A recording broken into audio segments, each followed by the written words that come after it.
Kata Sri Mulyani, pajak jadi naik 12% awal tahun nanti, padahal ekonomi rakyat lagi tidak baik-baik saja. Tolong ajari pejabat tutorial dari Rasul untuk memperoleh pendapatan negara tanpa pajak berikut ini. An-nasu suroka'u fi salasatin. Rakyat itu punya hak bersama dalam 3 hal. Al-ma' wal kala' wan nar, yaitu air, padang gembala, dan api. Hadis riwayat Ibnu Majah. Kalau para pejabat nggak ngerti maksud hadis ini, tolong ajari mereka sampai pinter. Maksud hadis ini adalah rakyat seluruhnya ini punya hak atas sumber daya alam seperti batu bara, minyak, gas alam, emas, tembaga, nikel, hutan, hingga lautan. Artinya, negara wajib ngelola semua sumber daya alam tadi, lalu hasilnya dikasihkan rakyat secara langsung atau tidak langsung. Kalau hadis ini dijadikan tutorial memperoleh pendapatan negara, kita sudah pasti bisa biayai negara, tidak perlu memaksakan pajak. Karena sumber daya alam kita kalau dihitung-hitung kurang lebih 5.500 triliun per tahun. Sementara APBN kita cuma 3.000 triliun, berarti cukup. Bahkan masih sisa 2.000 triliun.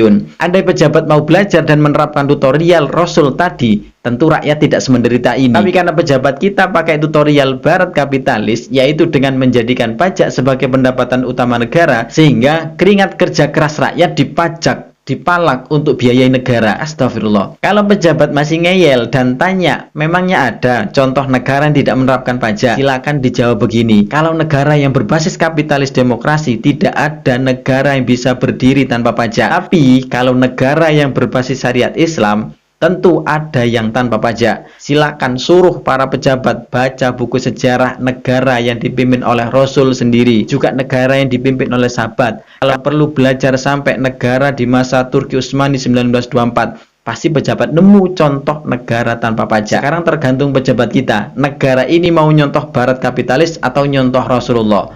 Menurut kalian gimana?